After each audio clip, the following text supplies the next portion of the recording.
The morning of March 4th, 1944, started differently at Boxted Airfield in Essex, England.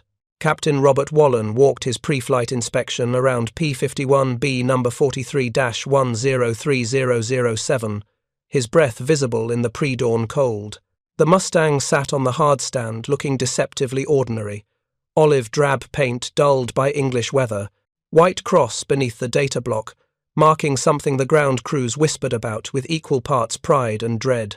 That cross meant this aircraft carried the 85-gallon fuselage tank behind the pilot's seat, the modification that headquarters had initially forbidden, the tank that had already killed pilots during training, the same tank that would, in approximately 4 hours, make possible what every aviation expert had declared mathematically impossible, a single-engine fighter escorting bombers all the way to Berlin and back. Wallen didn't know he was part of history that morning.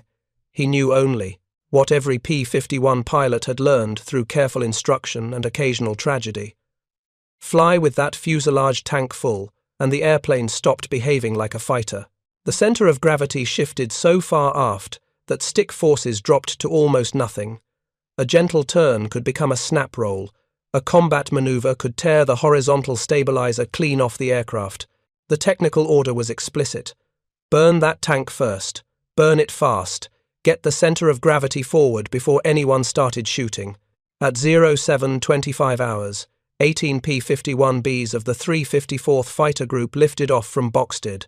They climbed northeast over the North Sea, each aircraft carrying 269 gallons of internal fuel. 85 of those gallons sat directly behind the pilot in a rubberized fabric tank that had existed nowhere in the original P-51 design. That tank represented 31% more internal fuel capacity than the first P-51Bs had possessed, just 6 months earlier. It represented the difference between reaching Berlin and not reaching Berlin. It represented a calculated risk that headquarters had initially refused to authorize, that North American aviation had warned could destabilize the aircraft, and that pilots had proven could work if you followed the rules exactly and never ever forgot what you were flying on. If you're enjoying this deep dive into the story, hit the subscribe button and let us know in the comments from where in the world you are watching from today. The story of how that tank came to exist began not with engineers or generals, but with arithmetic. Brutal, unforgiving arithmetic that killed bomber crews by the hundreds.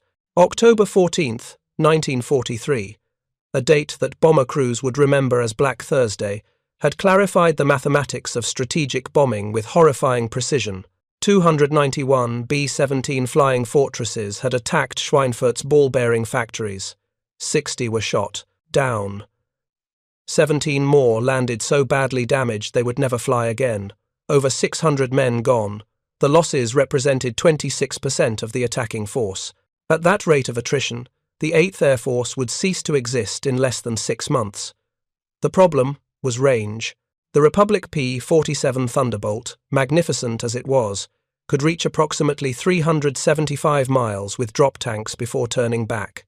The Lockheed P-38 Lightning had the theoretical range but suffered reliability problems in European weather and remained in desperately short supply. The bombers flew unescorted for hours over Germany. The Luftwaffe simply waited until the fighters turned back, then methodically destroyed the bomber formations. 8th Air Force planners measured the problem in miles, fuel consumption rates, and empty sky where fighter cover should have been. They measured it in casualty reports that arrived every evening like clockwork. They measured it in the knowledge that every target beyond the fighter's range remained effectively invulnerable. The mathematics demanded a solution. The P-51B Mustang, powered by the Packard-built Merlin engine, offered extraordinary promise. With its laminar flow wing and efficient design, it could cruise at altitudes and speeds that other fighters couldn't match. With 184 gallons in the wing tanks and external drop tanks, it could reach deeper into Germany than any single-engine fighter yet deployed. But deep enough and far enough were two different problems. Berlin sat 580 miles from England. Add the fuel for combat maneuvering, the reserves for emergencies, the consumption during climb-out and landing, and the math didn't work. The P-51B could reach Berlin or come home, not both. The solution emerged not as a revolutionary innovation, but as a pragmatic adaptation. In July 1943, Army Air Forces headquarters issued a directive that would change the air war: maximize internal fuel capacity on all fighter aircraft. North American aviation's engineers examined the P-51B's weight and balance calculations. The Packard Merlin engine, 350 pounds heavier than the original Allison power plant, had required moving the wing forward to maintain proper center of gravity. This created available space behind the pilot's seat where the radio equipment had been relocated. The space could accommodate a fuel tank. North American's preliminary calculations suggested an 85-gallon capacity would fit. 85 gallons translated to roughly 90 minutes of additional flight time at cruise settings. 90 minutes meant approximately 200 miles of extra range. 200 miles transformed Berlin from impossible to feasible. But there was a problem. A fundamental problem that would kill pilots before they even saw combat. 510 pounds of fuel sitting 3 feet behind the pilot's back moved the aircraft's center of gravity, dangerously close to the aft limit. An airplane with its center of gravity too far aft exhibits reduced longitudinal stability. Stick forces per G decrease dramatically. The aircraft becomes sensitive to pitch inputs, responding to the slightest control movement with exaggerated rotations. In combat maneuvering, this sensitivity could be lethal. Pilots reported that P-51Bs with full fuselage tanks exhibited stick force per G of less than 1 pound. A normal fighter required 4 to 6 pounds of back pressure per G. With the fuselage tank full, pilots could inadvertently pull enough Gs to snap the aircraft into an uncontrollable roll with finger pressure alone. Several test pilots had experienced uncommanded snap rolls during maneuvering tests. 2 aircraft had lost their horizontal stabilizers when stressed beyond design limits during violent pitch changes. The airframe simply couldn't withstand the loads generated when pilots fought to control an aircraft whose center of gravity sat inches from the aft limit. North American Aviation's test report, filed in August 1943, contained carefully worded warnings. The 85-gallon tank created acceptable flight characteristics once 40 gallons had been consumed. Until then, pilots must avoid violent maneuvers, must refrain from combat if possible, must treat the aircraft as if it were carrying external stores that destabilized handling. The report noted that compromises in performance with the full tank were made. Military language for an airplane that didn't fly like an airplane. Army Air Forces engineering staff reviewed the data and reached an uncomfortable conclusion. The tank worked mathematically. It solved the range problem. It made Berlin accessible. It also created an aircraft that could kill its pilot during routine maneuvers if flown incorrectly. The question became whether operational procedures could mitigate the risk, whether pilots could be trained to fly the tank properly, whether the strategic value of 200 additional miles justified accepting a modification that made the P-51B dangerous to fly for the first 90 minutes of every mission.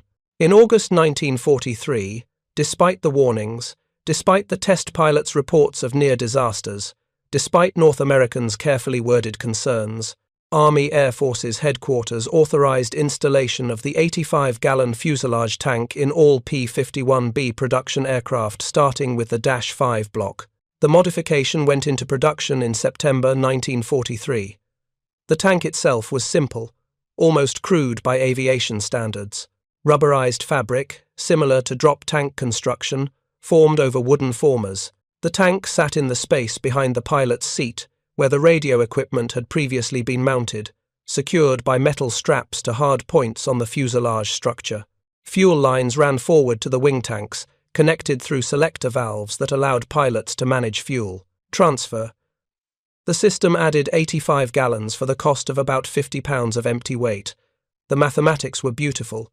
The reality of implementation would prove far more complex. The first P-51Bs with fuselage tanks began reaching England in October 1943. They arrived at modification centres where mechanics installed additional equipment before the aircraft went to operational squadrons. Technical Order 01-6 DJ-26, titled Operation of P-51 series airplanes with 85-gallon fuselage fuel tank, arrived with the aircraft. The technical order ran to 40 pages of detailed procedures, fuel management protocols, weight and balance limitations, center of gravity calculations, emergency procedures. The document made clear that this was not a standard fuel tank. This was a range extension modification that required precise adherence to operating procedures, or pilots would die. Pilots transitioning to the P-51B with fuselage tanks received specific briefings. Burn the fuselage tank first, always. Start burning it during taxi and continue through takeoff and climb. By the time you reach operational altitude, you need 40 gallons gone. Once you've burned 40 gallons, the center of gravity moves forward enough that the aircraft handles normally. Until then, avoid combat, avoid violent maneuvers, fly the airplane as if it wants to kill you, because with 510 pounds sitting behind your back, it absolutely does. Some squadrons went further. They forbid pilots from flying with full fuselage tanks until they had at least 50 hours in type. They designated specific training flights where experienced pilots would fly with partial fuselage loads, learning the handling characteristics incrementally. They created informal procedures that recognized what the technical orders couldn't explicitly state. This modification was dangerous until you knew how to manage it. The danger wasn't theoretical. In November 1943, during transition training at a stateside base, a P-51B with a full fuselage tank entered a snap roll during a turn at Patton altitude. The pilot, an experienced fighter pilot with over 300 hours in type, pulled to recover, and the horizontal stabilizer separated from the aircraft. He died in the crash. The accident investigation determined that the pilot had exceeded the aircraft's load limits while maneuvering with an aft center of gravity. The investigation report recommended limiting fuel in the fuselage tank to 40 gallons until pilots demonstrated proficiency in handling the aircraft with full tanks. 8th Air Force engineering staff read the report and faced an impossible choice. Limit the tank to 40 gallons, and Berlin remained out of reach. Use the full 85 gallons and accept that pilots would die in training before they ever saw combat. They chose the missions. They chose Berlin. They issued revised procedures emphasizing fuel, management, and prohibited combat maneuvering with more than 45 gallons remaining in the fuselage tank. They accepted that some pilots would make mistakes. They calculated, though they never wrote it in official documents, that losing pilots in training was preferable to losing entire bomber formations over Germany. By December 1943, operational squadrons in England were flying P-51Bs with fuselage tanks on combat missions. The 354th Fighter Group, the first unit to receive the new Mustangs, had developed their own procedures through hard-won experience.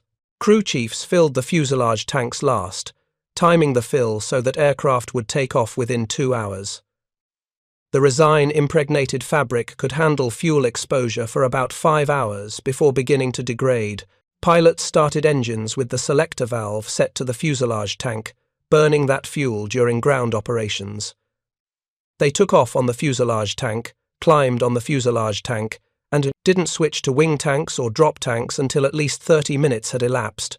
Group commanders flew the missions themselves, demonstrating that the procedures worked when followed exactly. Squadron operations officers monitored fuel management on every flight, noting any deviations, any pilots who switched tanks too early or too late. The procedure became ritual, sacred. The thing you didn't deviate from, because deviation meant you might snap roll at 5,000 feet with no altitude to recover. Flight surgeons noted increasing stress levels among pilots flying the modified aircraft.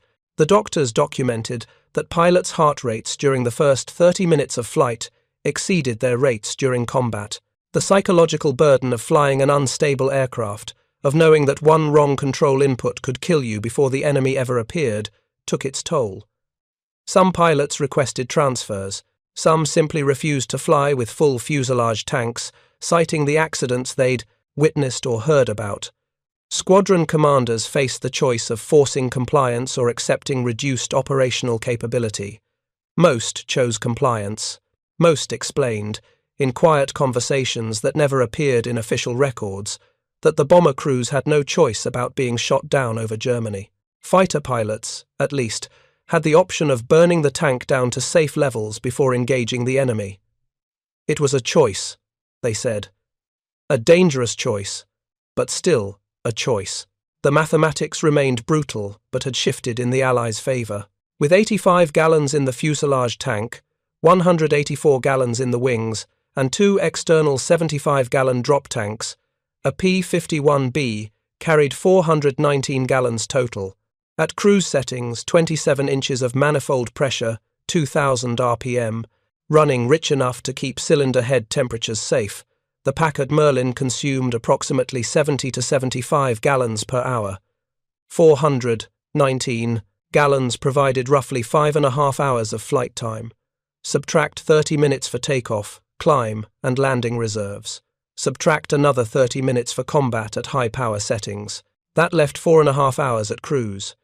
At 240 miles per hour cruise speed, 4.5 hours covered 1,080 miles. Berlin and back, with narrow margins but mathematically possible. The mission planners plotted the routes with meticulous care.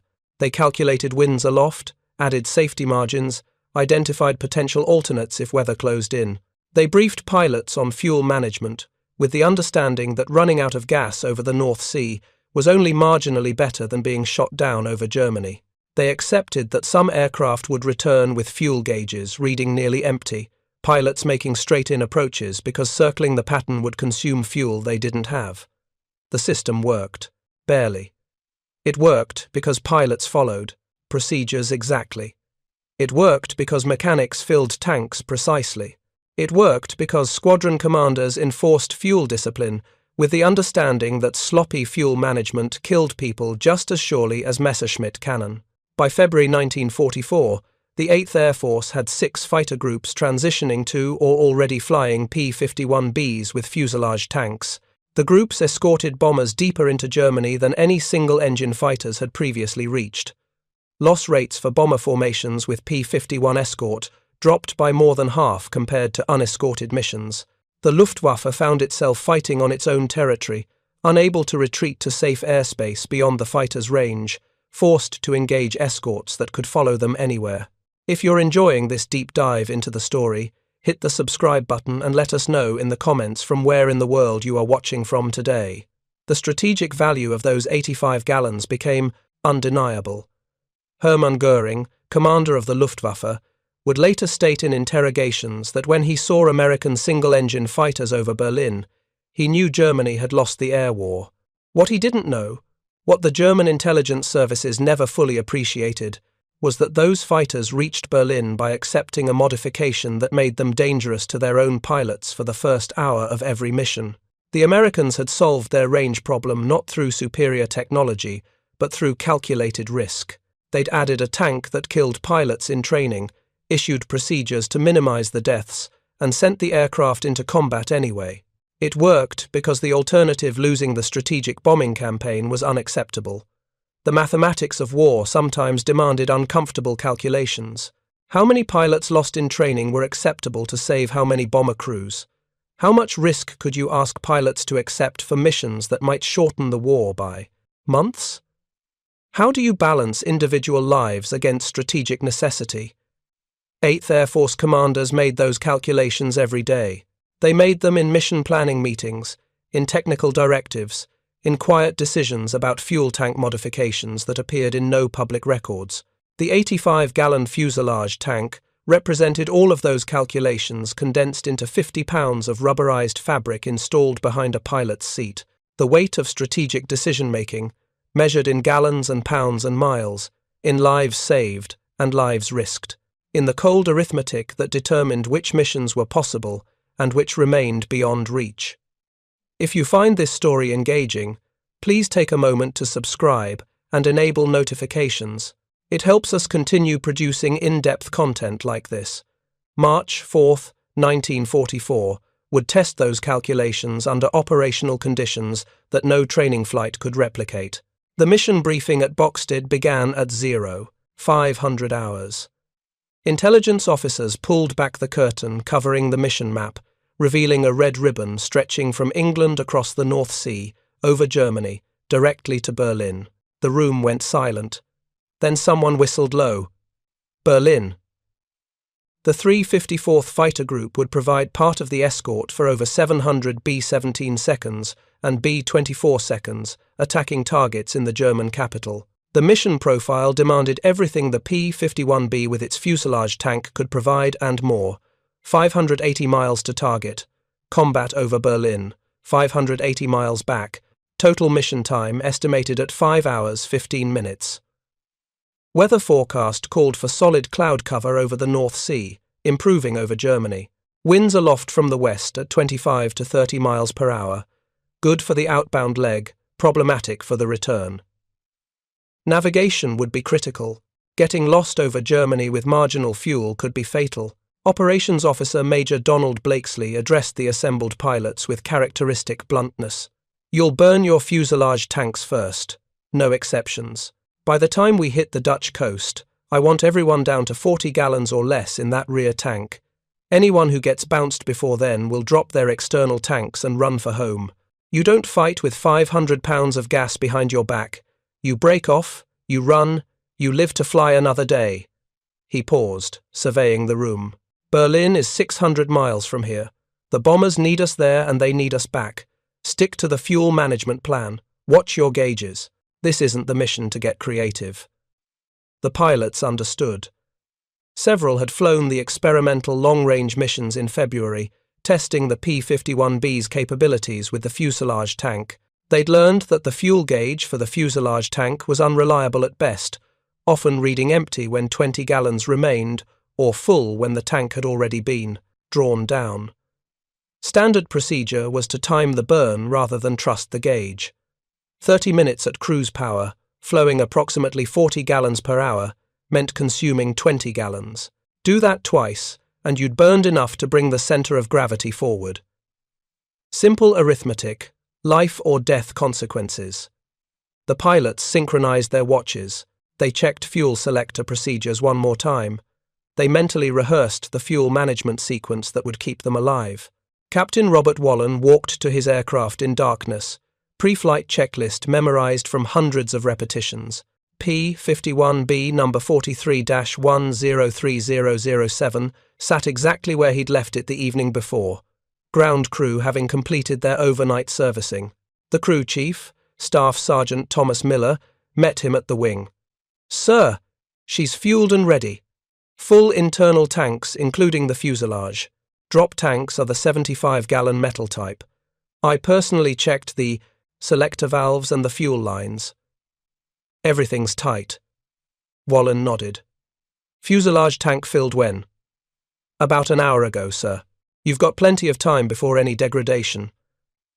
The resin-impregnated fabric tanks could handle fuel for approximately 5 hours before the gasoline began breaking down the bonding compounds. After that, seepage could occur. An hour was fresh. Wallen completed his walk-around inspection, noting the distinctive white cross painted beneath the data block on the left fuselage. That cross marked aircraft equipped with the fuselage tank, visible at a distance, so ground crews and other pilots knew which P-51 seconds carried the modification. What it really marked was an airplane that would try to kill you for the first hour of flight if you let it. At 0700 hours, 18 P-51Bs started engines across Boxted Airfield. The sound of Packard Merlin engines coming to life created a rising thunder that echoed across the English countryside. Inside the cockpits, pilots methodically worked through start procedures, checking instruments, confirming fuel selectors were set to the fuselage tank position. Burning that tank started now, on the ground. Every gallon consumed before takeoff was one less gallon adding weight behind the pilot during critical phases of flight. Ground crews pulled wheel chocks at 0715. The P-51Bs taxied in loose formation toward the runway, pilots using short bursts of power and careful braking to maintain position. The aircraft handled normally on the ground, the aft center of gravity creating no issues during taxi. The problems began once you lifted off. Major Blakesley led the formation, his aircraft first in line. At 0720, he advanced throttle and began his takeoff roll. Behind him, at 15-second intervals, the other 17 P-51Bs followed. The Packard Merlin produced 1,490 horsepower at takeoff power. Even heavily loaded with full fuel tanks, the P-51B accelerated rapidly. Wallen felt his aircraft tracking straight down the runway, tail coming up at 60 miles per hour, airspeed increasing through 80, 90, 100. At 110 miles per hour, he rotated gently, more gently than he would with normal fuel loading, aware that the aft center of gravity made the aircraft sensitive to pitch inputs. The P-51B lifted off cleanly, and he immediately felt the difference. Stick forces were lighter than normal. Not dramatically so, but noticeably. The aircraft wanted to pitch up more readily than usual. He held the stick with conscious attention to pressure, maintaining a steady climb attitude without overcorrecting. The formation climbed northeast over the North Sea, maintaining radio silence. Blakesley led them to 15,000 feet, where they leveled off for the cruise portion of the flight. The altimeter read 15,300. Outside temperature showed minus 15 degrees Celsius. The formation settled into the steady drone of cruise power settings. 27 inches manifold pressure, 2,000 RPM. Mixture leaned to maintain cylinder head temperatures in the safe range. Fuel consumption approximately 70 gallons per hour. Wallen checked his watch. 0750 hours, 30 minutes since engine start. That meant approximately 20 gallons consumed from the fuselage tank during ground operations, taxi, takeoff, and climb. Another 30 minutes at altitude would burn another 20 gallons. That would bring the fuselage tank down to 45 gallons remaining, close enough to the safe threshold. He kept the fuel selector on the fuselage tank and watched the clock. Time and fuel were the same currency now. Every minute that passed moved 10 pounds of weight from behind his back to spent vapor trailing from the exhaust stacks. Every minute made the airplane a little more stable, a little more forgiving, a little less likely to kill him. The North Sea passed beneath them, grey water barely visible through scattered clouds. The formation maintained strict radio discipline. No chatter, no unnecessary transmissions. German radar stations monitored these frequencies. Loose talk could compromise the mission before they even reached enemy territory. At 0820 hours, 60 minutes after engine start, Wallen switched his fuel selector from the fuselage tank to the left wing drop tank. He'd burned approximately 40 gallons from the fuselage tank. That left 45 gallons remaining, within acceptable limits. The center of gravity had shifted forward enough that the aircraft now handled normally. He moved the stick through a gentle checking maneuver. Stick forces felt right. The P-51B responded crisply but not oversensitively.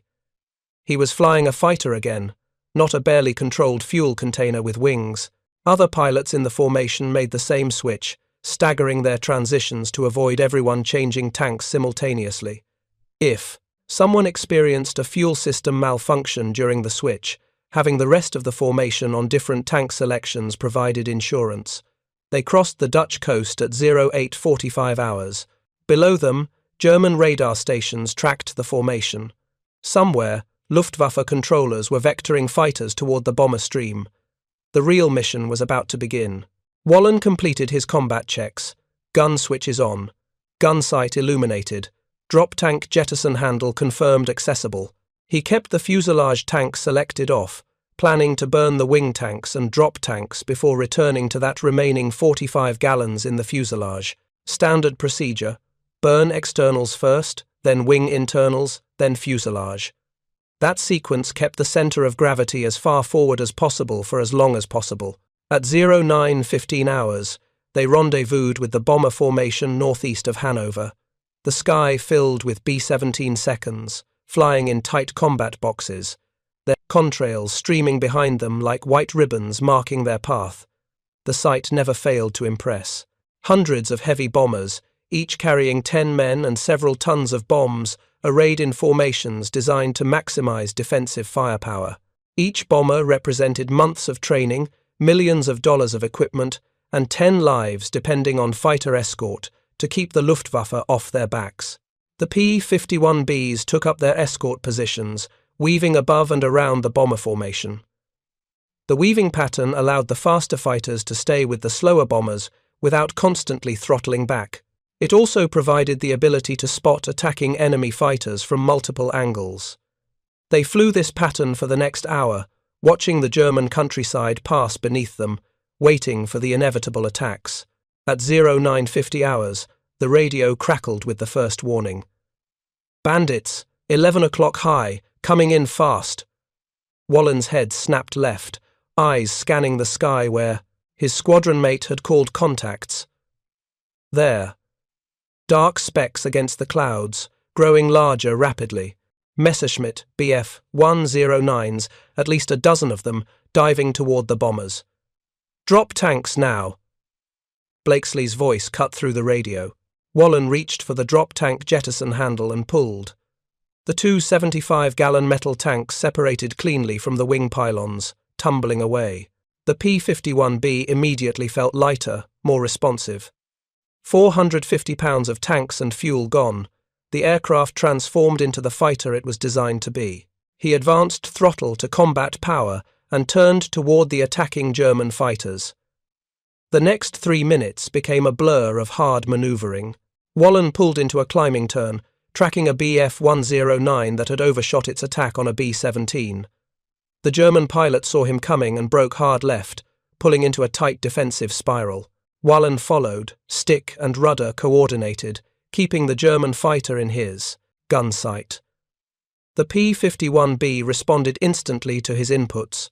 Stick forces were right, the aircraft tracked perfectly, no tendency to snap or over-rotate. The fuselage tank, drawn down to 45 gallons and located far enough aft to not cause problems at these G-loads, created no handling issues. He'd managed the fuel correctly. The airplane was doing exactly what he asked. The Bf-109 tightened its turn, trying to force an overshoot. Wallen matched him, the P-51B's superior high-altitude performance giving him the advantage at 15,000 feet. He closed to 400 yards, 300, 200. The gunsight Pipper settled on the German fighter's fuselage. He pressed the trigger. 450 caliber machine guns hammered, tracers arcing toward the target. Strikes sparkled along the Bf-109's wing root and fuselage. Pieces flew off. Smoke erupted from the engine. The German fighter rolled inverted and entered a steep dive, trailing black smoke.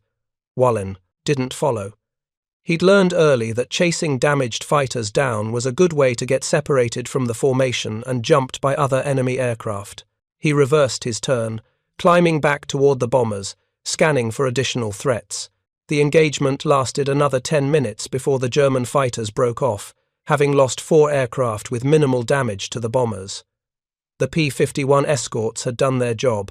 They'd intercepted the attack early, forced the Germans to fight at a disadvantage, and protected the bomber formation.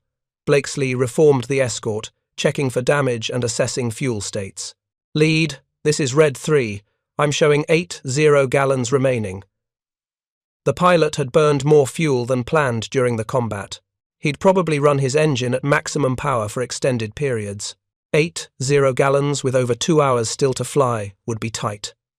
"Roger, Red 3. Stay with the formation. We'll escort you home if necessary." The formation continued. Toward Berlin, the bombers beginning their bomb run at 10:30 hours. The target, industrial facilities in the city's northern districts, erupted with flak bursts as the B-17 seconds approached, the sky filled with black puffs of exploding 88mm shells, each one capable of tearing an aircraft apart. The bombers held formation, bomb bay doors opening, bombardiers preparing for release. Then the bombs fell away, tumbling down toward the city. The B-17 seconds turned for home, the P-51 escorts maintaining position around them. The return flight tested everyone's fuel management. The winds had shifted, now quartering against them rather than helping. Ground speed dropped.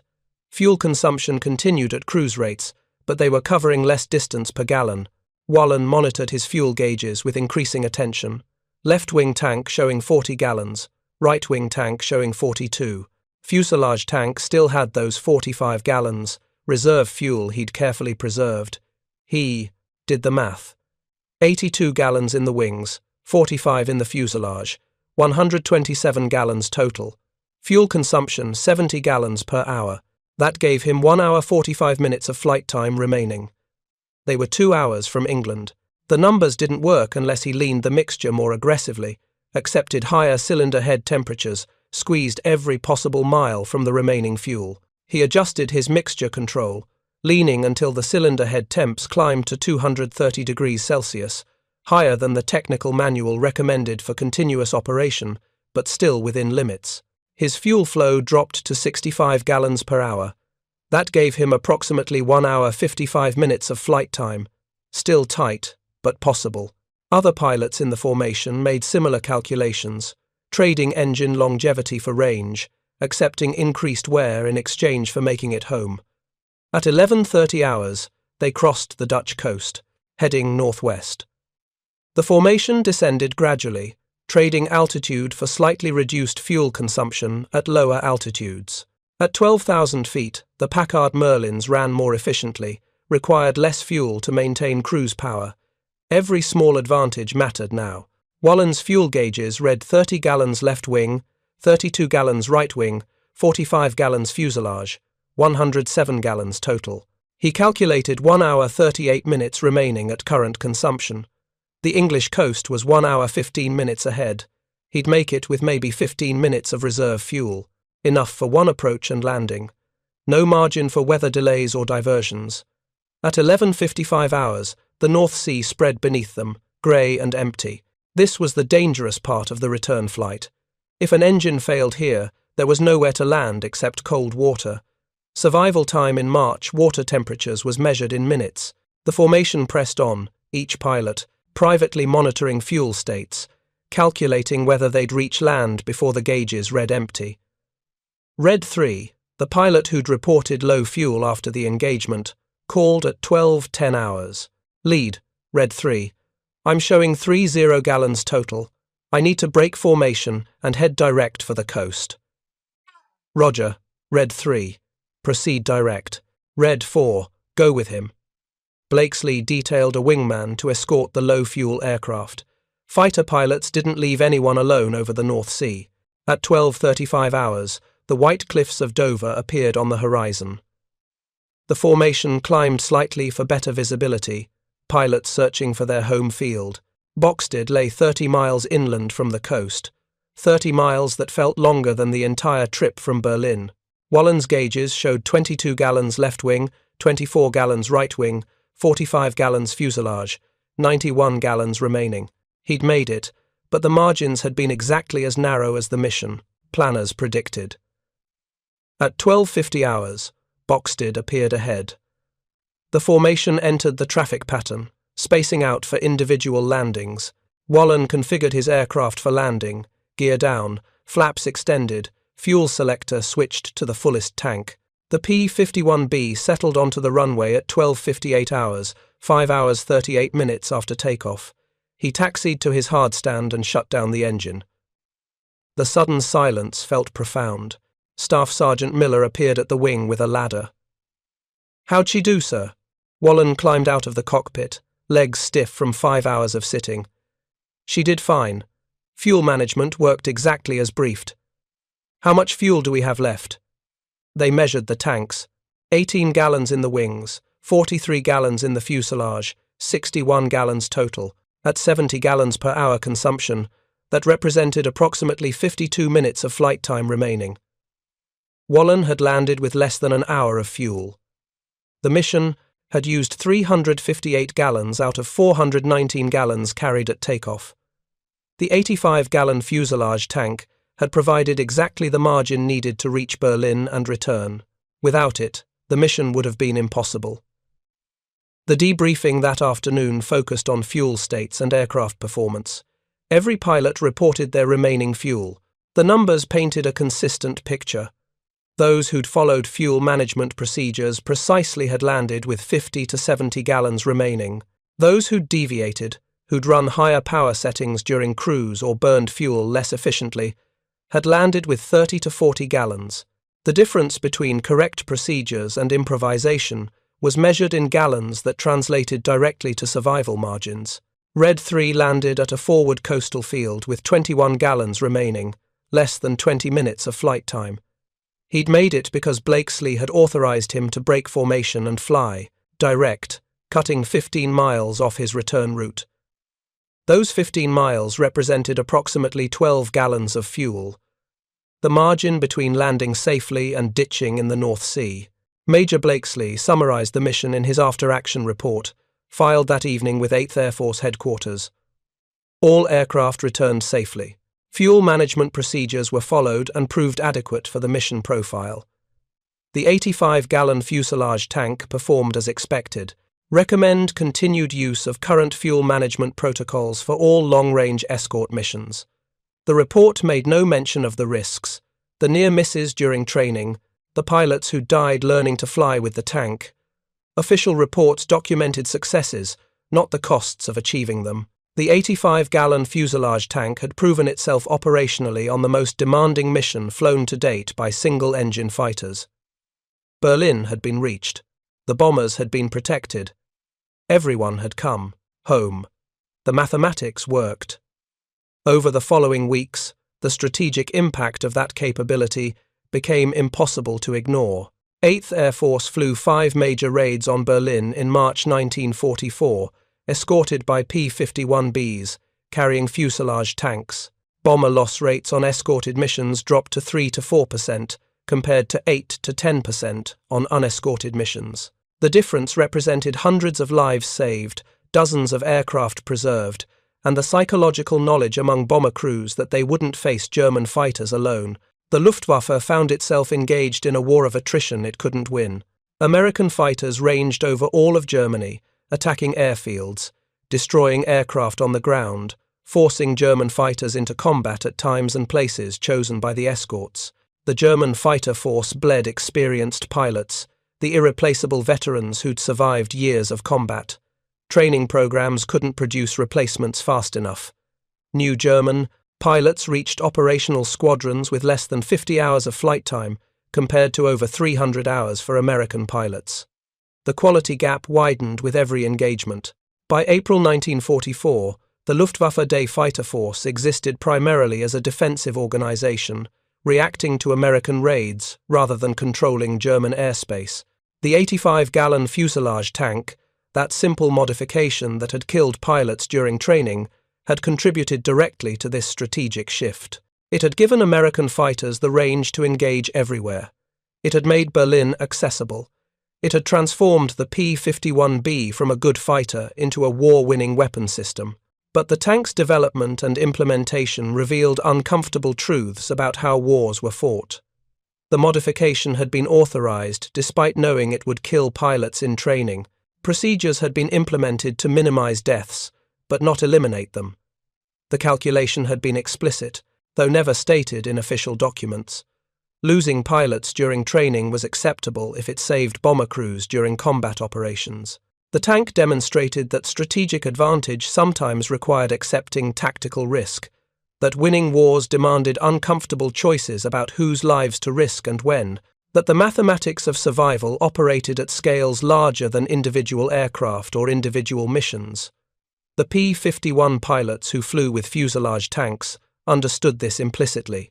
They knew the first hour of every mission was dangerous because of the fuel they carried. They knew the procedures existed because other pilots had died establishing them.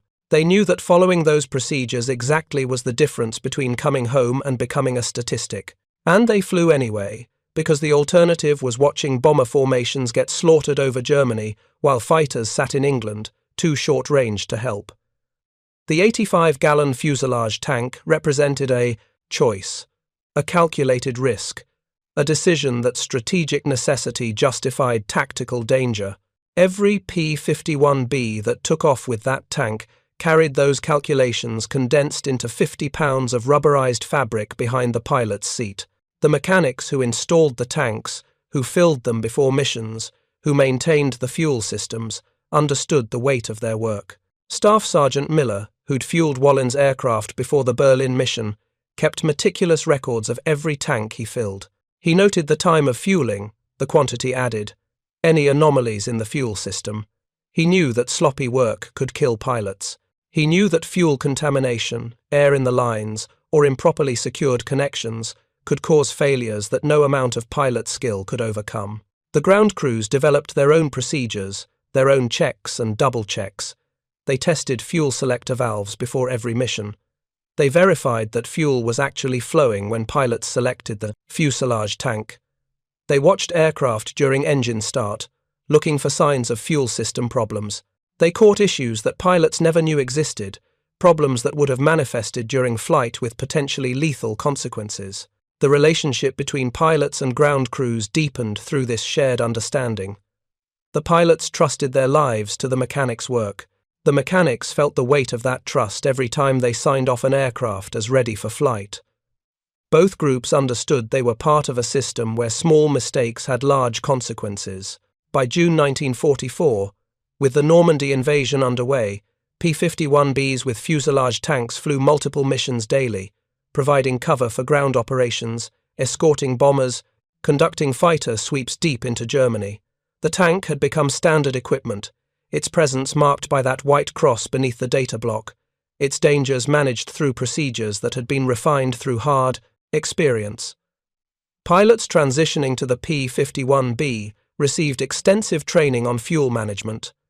They flew training missions with partial fuselage loads, building up to full tank operations incrementally. They learned the handling characteristics, the stick forces, the symptoms of aft center of gravity. They were taught that this knowledge could save their lives.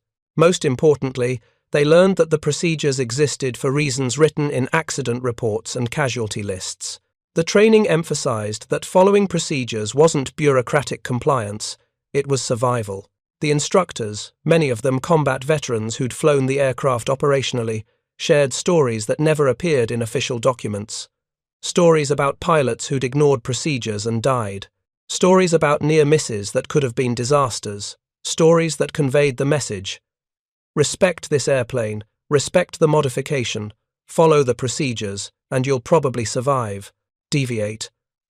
And the P-51B will kill you before the enemy gets a chance. If you're enjoying this deep dive into the story, hit the subscribe button and let us know in the comments from where in the world you are watching from today.